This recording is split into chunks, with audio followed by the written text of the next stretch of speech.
And then one other follow-up.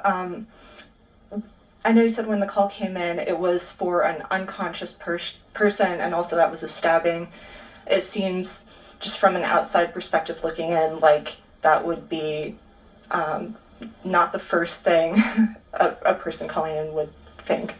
You're right, but the report that we got was that it was an unconscious individual. It wasn't until our officers arrived on scene, went in to do caregiving check on the individual who was unconscious, that we found the scene that we found. Okay, thank you. Yeah. Hi, Heather Roberts with ABC News. Just to follow up on what she asked, so the other two roommates were there at the time of the attack? All the information that we have from our investigation is that yes, they were. Okay, but they were unhurt. That is correct. So is there any explanation as to why it took so long then for someone to call 911? You have surviving witnesses to an incident at 3 or 4 in the morning, and the 911 call didn't come until noon? I don't think I ever said that they were witnesses. I said they were there. So, we don't know why that call came in at noon and not in the middle of the night. Would have we loved for that to have happened? Yes, but that's not how it took place. So that's why we're investigating everything still, to try to pull all the pieces together. Were they one of the people, were they the 911 caller? At this point in time, I'm not going to divulge who our 911 caller is, just because I want to keep the integrity of the investigation at this point, okay?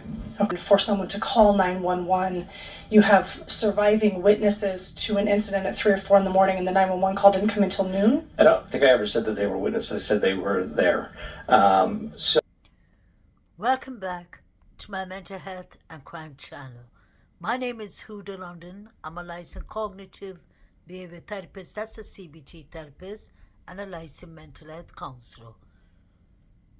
Please like, share, and subscribe if you enjoy the contents in this channel.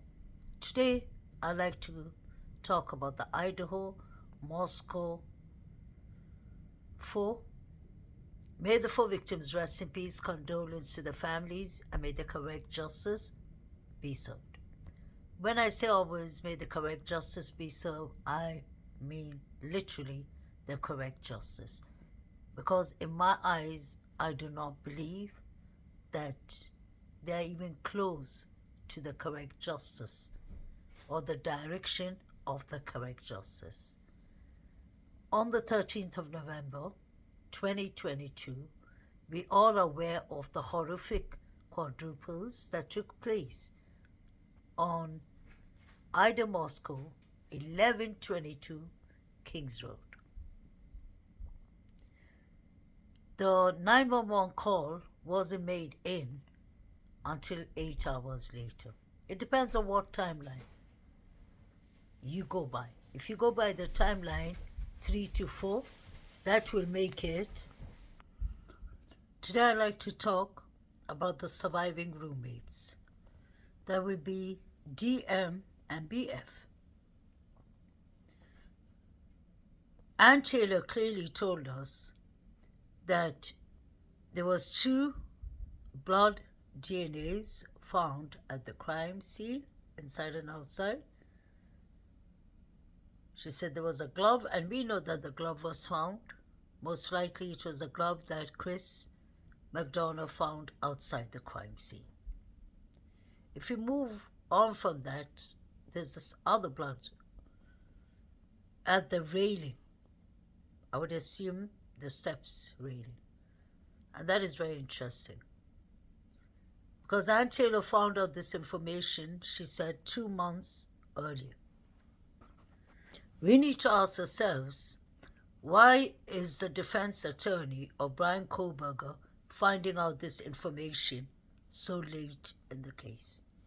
If everything was out in the open, then there wouldn't be a discussion of this blood DNA or of the IgG, which is the touch DNA that was found on the knife sheet. When they say that it's a defense attorney that is dragging this case, I totally disagree.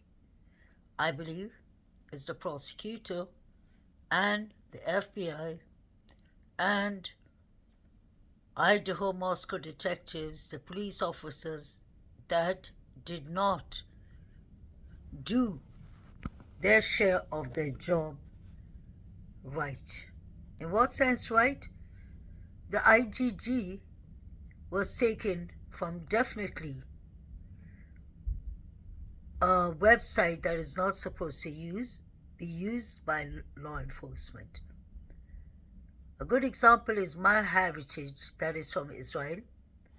It's not supposed to be used by My Heritage by law enforcement, and that is usually where they get their traces from. So if somebody is not telling you their homework and just say, okay, here is the evidence, but they're not explaining to you where and how they got that evidence. It's like giving someone a maths test and they give you the results without even explaining how they came to the results. That would be considered as plagiarism. You have to explain yourself. So when they're not explaining themselves, how they got to Brian Christopher Koberger is IGG, which is what Ann Taylor is arguing about. Because if they did it in an illegal way, then that means they're clearly breaching the policies, especially the mental health, the physical health, the doctors, psychiatrists, therapists, all of that information will come up to them, because if it just shows that one of the family just say has bipolar, then that DNA trace, they can go and dig in deeper, and then they've already breached somebody's DNA in the process. I do understand Judge Hippler when he's saying that, no, but this DNA is for the family that decided to give the DNA themselves, like with their own permission and consent. So what is the big deal? The big deal is there's a reason that certain websites are not supposed to be used. And they have to explain how they did their homework and got that. So if there was a blood DNA on the railing, you have to ask yourselves, it doesn't belong to the 4 victims or the 2 surviving roommates, others it wouldn't have been mentioned. It's 3 unidentified male DNAs was always in this case from the beginning. The question is, why wasn't the DNA mentioned before? Unless you have something to hide, it would have been out in the open so that the self-defense, the defense attorney can do their own self-defense or whatsoever tactics to get the IGG investigated, how they got to this point. Because it's just a knife sheet that connects Koberger to this case. If there wasn't a knife sheet, and if that charges gets dropped, then automatically the rest of the charges won't be sufficient to be used. Like the white Hyundai Elantra. When you look at that, that is a 2011 to 2013 white Hyundai Elantra they were searching for. They were never searching for 2015. We can count how many people were driving Hyundai Elantras, especially in the 2011 to the 2013 model range. So I think it's completely correct that Ann Taylor argues to throw away the evidence if they're not explaining how they got that. Ann Taylor asked for the Franks hearing, and Judge Hippler is going to get back to her on that. I personally believe there will be a Frank hearing, because if there isn't a Frank hearing, it's going to look terrible on the judge. Somebody is fighting for their life, literally. This is a death penalty case. This is a serious quadruple case. So we know that justice has to be served in the correct way, because that is what Brian Koberger is entitled to by law. Others will be going and prosecuting innocent people if the rights are completely not followed. There's another thing that we're not looking clearly into.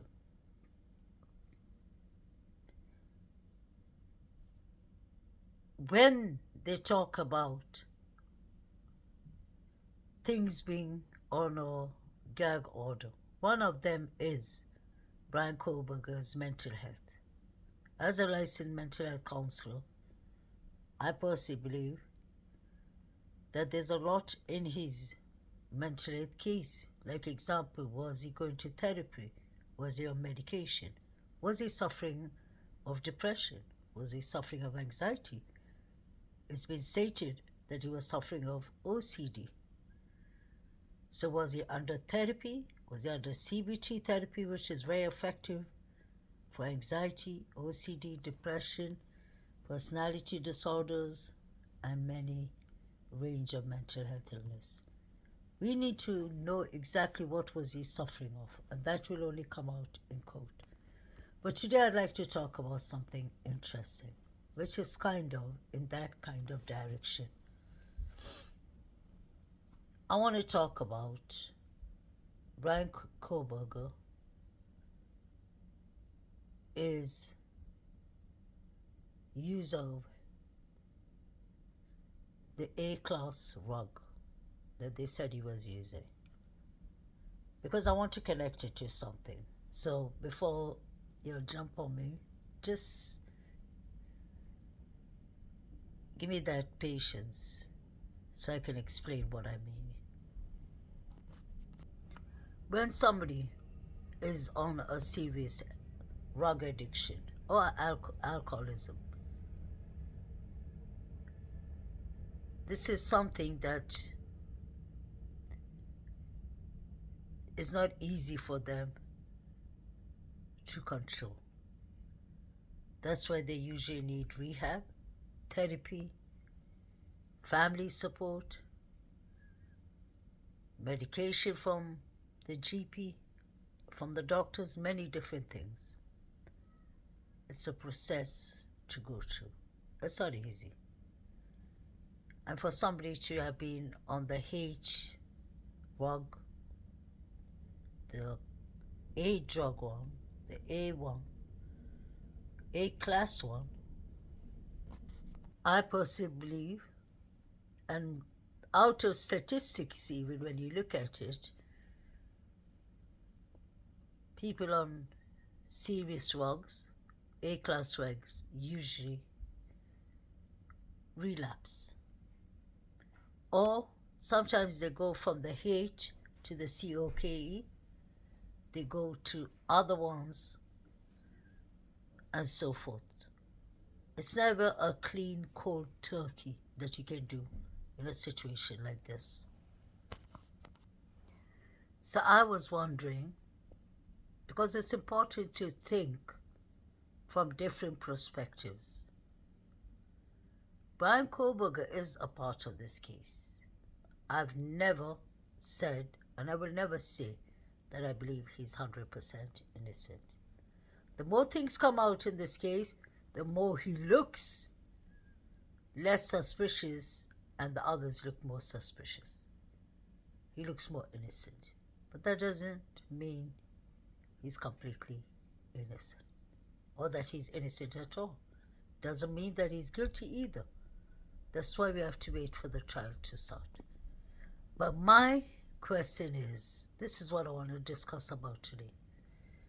What was the connections to Kohlberger and not the victims, the surviving roommates? And maybe the victims too, but especially the surviving roommates. The reason I want to focus on that is because there was someone in this house who was involved with drugs. Whether it was pills, whether it was cannabis, whether it was serious A-class drugs, I believe it was COKE. And I will show you, although that was in 2021. And that makes me start asking questions.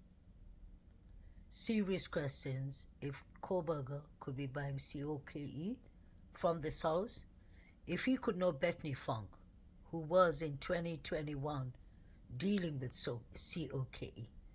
This was a party house, keep that in mind. We can't ignore all those things. So, let me show you something. Let's start with this article that was on Idaho Moscow local newspapers. Area where 4 University of Idaho students were unalived was known to be a party spot. Taxi driver says that's where people go to get their rugs. So he said that to a local news. And this article was put up by Idaho mainstream news. Let's not forget, Uber drivers, taxi drivers know everything. It's part of their job to be actually inquisitive. So they know who's doing shopping, who they're picking up from the Walmart, almost what kind of stuff you're carrying, because they load the stuff on the back, the boot of the car. They know where they drive you to.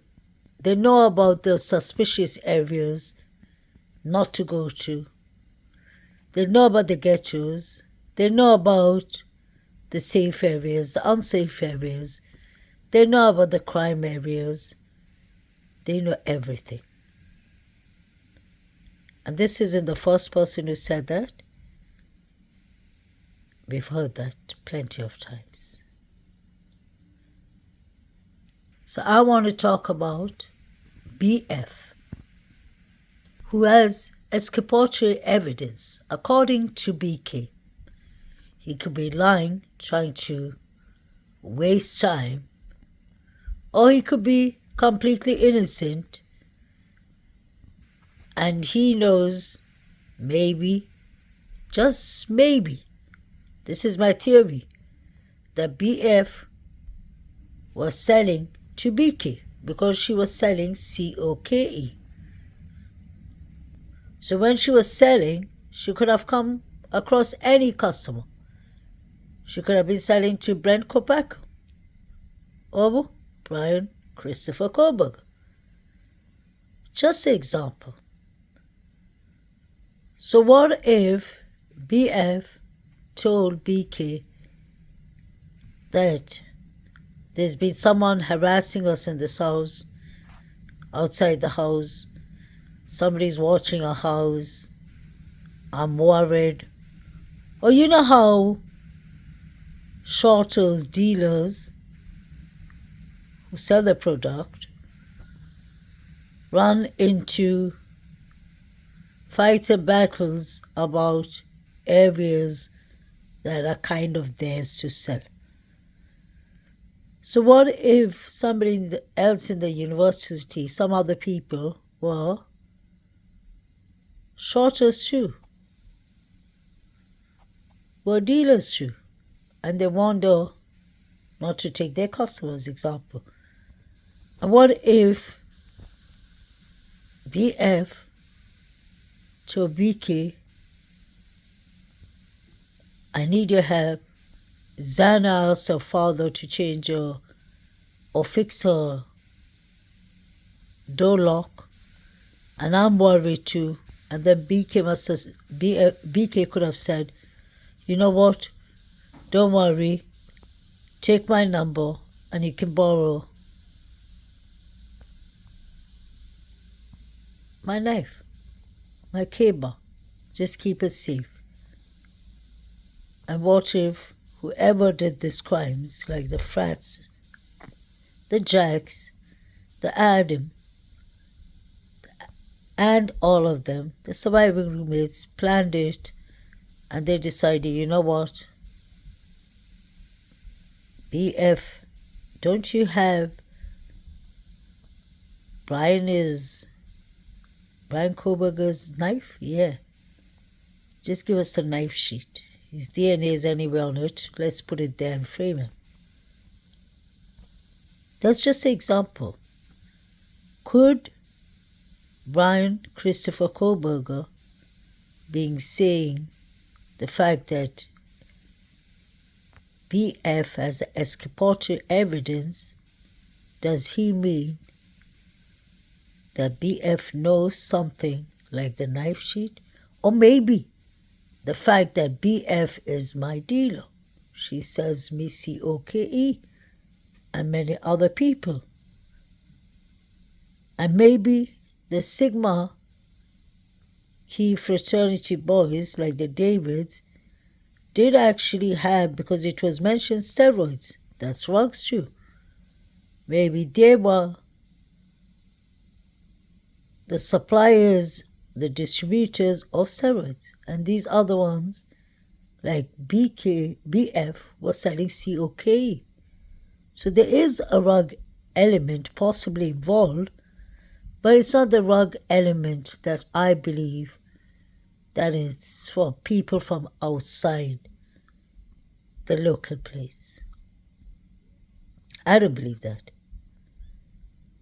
I don't believe that this is the Aryan brothers. I don't believe that this has to do with the parents.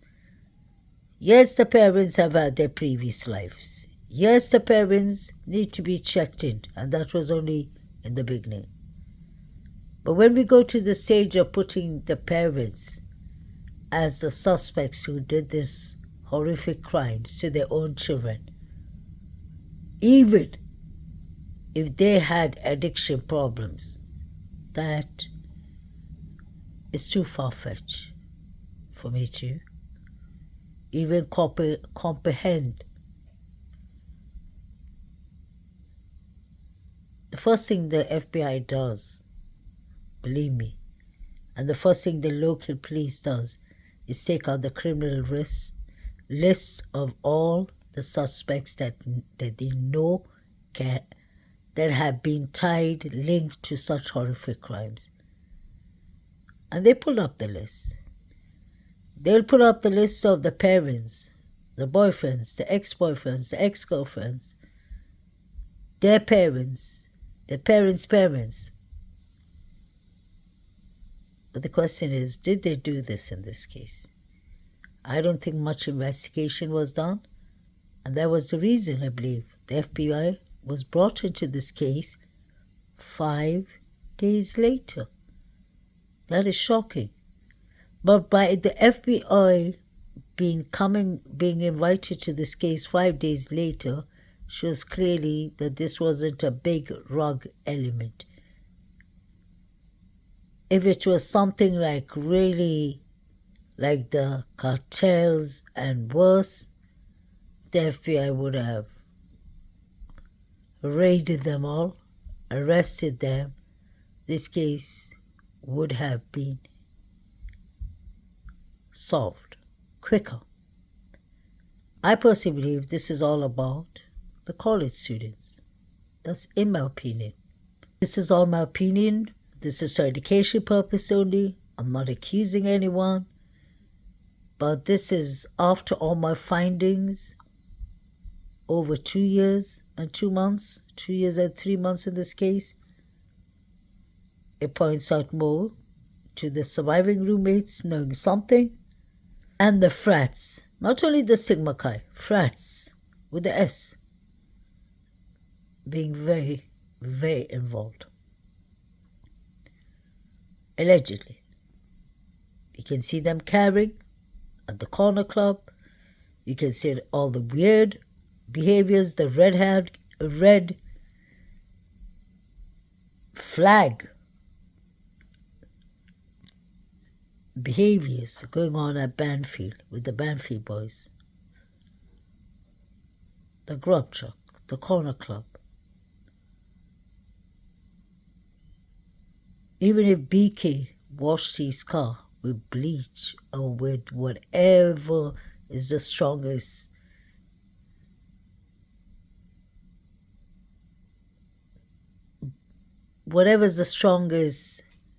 contagions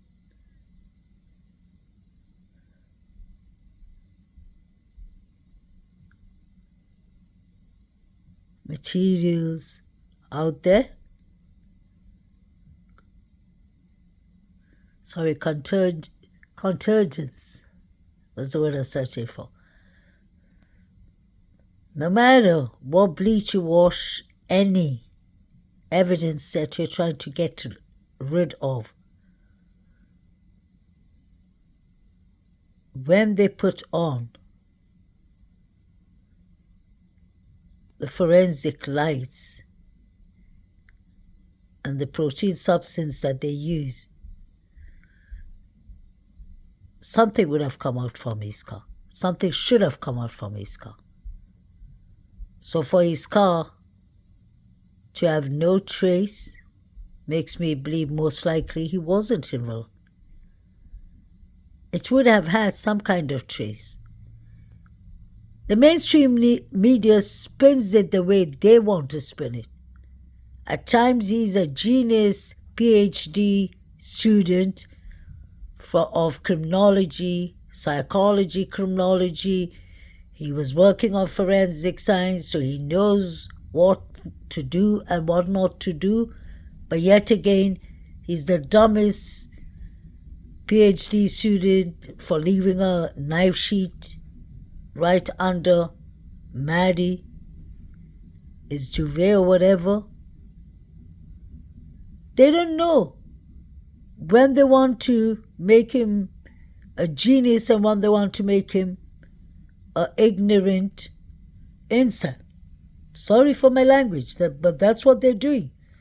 They can't twist and turn the narrative like they want to. They can't spin it like that. Bethany Funk is Venmo. This was, I believe, in 2021. But she had it up till this case was going on in the beginning. That's how we got a hold of it. I saved a lot in the beginning, but there was so much I wish I saved, and which I actually did, but I lost my phone device from that period of time. I had it in early 23, must have lost it somewhere in May, June 2023, and it had so much important things for me, but that's a story for another day. So this is one of the things I saved. You can see it is BF is Venmo. This is all allegedly. I have to say that. Amaya Condon paid Bethany Funk on the May of 28, 2021, 12:08 a.m. This is the message she sent her. COKE. Now you decide which way you want to take it. Pay attention to that, because now I'm talking about if there was a rug element involved. This would be my theory. The rug element is even the school students. And I'm showing you a proof. This is a month later. Riley Hilden paid Bethany Funk. This is on the 21st of June 2021, 3:21 p.m. He says, CRACK, you'll know what that is, and then COCAINE, crack cocaine, behind the Rayleigh's dumpster. So now they're even speaking code language that is kind of blatant. CC. So the two things that begin with C is serious rugs. That's from the cocaine family. So we have BF in 2021 selling COCAINE in the house. If she was doing it, that means the other roommates, like the 4 victims and DM, would have known about it. Maybe that's the reason Ashley moved out, unless she graduated and moved out. There was something going on in this house. And that makes sense why they would demolish the house. Bethany Funk paid Xana Canodal, BUTT, implants. It could be a code for something because everything they talk about is in a code language. Obviously, they're trying to put some sense of humor into that, but we know clearly what they're talking about, most likely. So that was on the 10th of July 2021. This is May, the first one. Then Riley, the guy was on June, and we have Xana in July. Now pay attention to the fact, the date, the year. Now we are in 2022, April 27. The quadruples happened on the 13th of November. So this is like 6 months, 5 months before the unalivings. What I'm trying to say is she clearly was still using the Venmo. McKenna Burkham paid Bethany Funk, and then she wrote, "You're big, BOOBS." I believe they're trying to put sense of humor so that they don't get caught. But this is all about COKE. Be the first one to like this one. So this is 2 days later, on the 29th, 2022, at 1:20 a.m. Big PEN.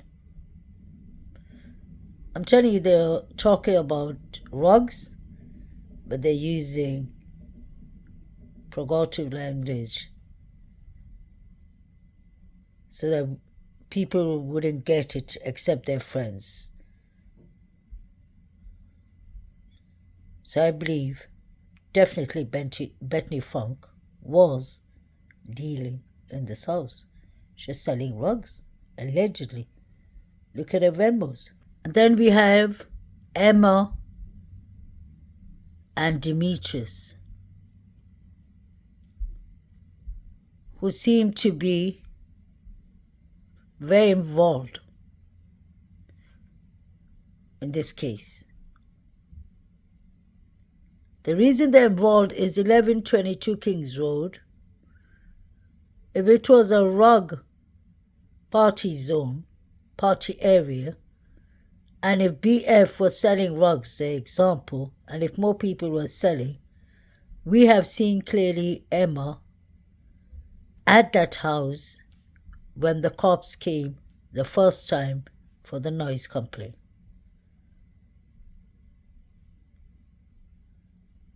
Emma was allegedly seen that night at 1122 Kings Road. And some people say that she was heard in recordings. Then we have Dot, whether it's not our place to say who's lying and who isn't.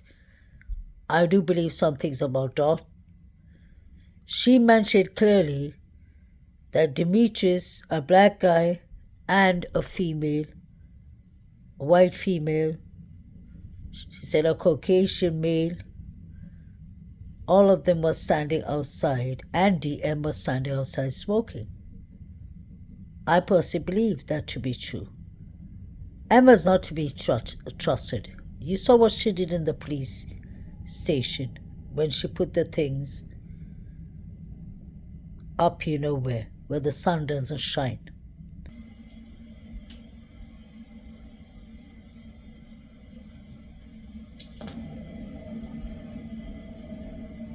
Pay attention. This is when Emma got arrested for DUI. Pay attention. So pay attention because this part is really important. Look at what she's doing.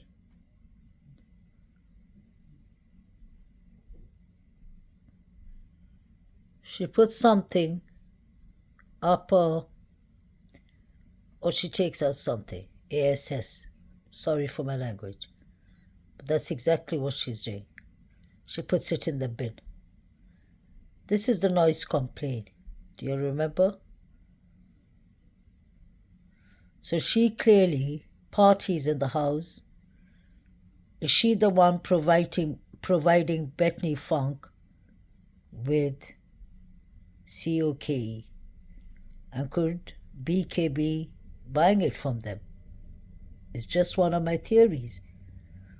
For BK to have been driving around that areas, I don't believe that he wasn't around the areas at all. Because it's important to use your critical thinking. We don't know what the prosecution has. That's why when I watch some big YouTube creators saying that no, they do not have evidence, they say that Ryan Koberger wasn't there and that the prosecutor don't have anything on him. I don't think the FBI will just go and frame a random person because they know that they have to come to trial. There's a court. So I do believe that there was a reason. They had a legit reason to go and pick up Koberger. I really do believe. Because we're talking about 60 agents that were working on this case. And believe me, they know more than us what they're doing. These are officers. We're just YouTube creators. There's a big difference. I like to be honest. And by being honest, that means we have to look into everything. They have to be patient. Because once a case is on gag order, what we are doing is speculating and guessing. But certain things, forget about the pictures I zoom into, and the pictures may not be clear, but you can clearly see a glove when you see a glove. But certain things like what Saeed is watching and what Jovita is watching, when I'm pointing out, that is something we are seeing with the eyes. Those are the pictures they brought up, not we. Those are the video cameras that they brought up for the 911. They said that the call came from Banfield. We didn't say that. So when I show you all people carrying knives at the grog shop, they are actually really carrying. So I'm not going to pardon myself and act like there's nothing to discuss about there. Our eyes can't deceive us. And it's not only my set of eyes. Everyone agrees of the people I showed you clearly who are carrying. And they were the Sigma Chi boys, which is kind of interesting. That's why I still stick with the 19-minute theory. I told her if you'll count backwards from when the figures are running at 312, count backwards, you're at 253. That was when the girls made their last call to Jack D, 252. Then we heard a female yelling, "Stop it! Stop!" That was at 255. So, Anonymous was actually telling us the truth. He said they would do it in 90 minutes. So I've showed you clearly what Bethany Funk was up to on a Venmo. This was from 2021 April to 2021 27th and 29th of April. Then it looks like it went silent, so she must have changed her Venmo. What if Bethany Funk asked BK, who could be her customer in buying rugs, and since he has a history of being on A-class rugs according to his friends in Pennsylvania, and you can see, as a mental health therapist, I do see kind of, I hate to say with BK, I'm not saying he did these crimes, but you can see clearly that there's symptoms of drug addiction, serious drug addiction. It's clear to see it in his eyes. He's always had those eyes that he looks like he's staring, and everyone knows him, says that he looks like he's looking through your soul. At least 2 people said it one who went into school with him, the black guy in D Cells University, and the other one was the friend of V's, the guy that BK's father told him to be friendly to Brian Koberger. And he liked Brian Koberger actually. But now I'm just talking about the rug element. So I can see that he definitely has been under addiction. It's not difficult to tell. But then the question is, did he go back to using? And could that be the reason why he was in those areas? Because that place is called a rug area. It's a party zone. If cab drivers are telling us, why aren't we taking them seriously? So my question is this: does this have something to do with Bethany Funk? Could that be the reason Zana asked her father to come and help her to fix her locks? Because they must have got some threats. We did hear Shawalter saying they're going to get you married. When you put all those things together, it could make a bit sense that Brian knew one of the surviving roommates. We were told he did not know any of the victims, but we are never told if he knew any of the surviving roommates. And now that will come under the gag order. I find it interesting that BF was actually dealing in the house. It could just be codes. It just be a joke, but nobody would take so much motivation in a joke. Please let me know what y'all think in the comment channel. Have a lovely Monday.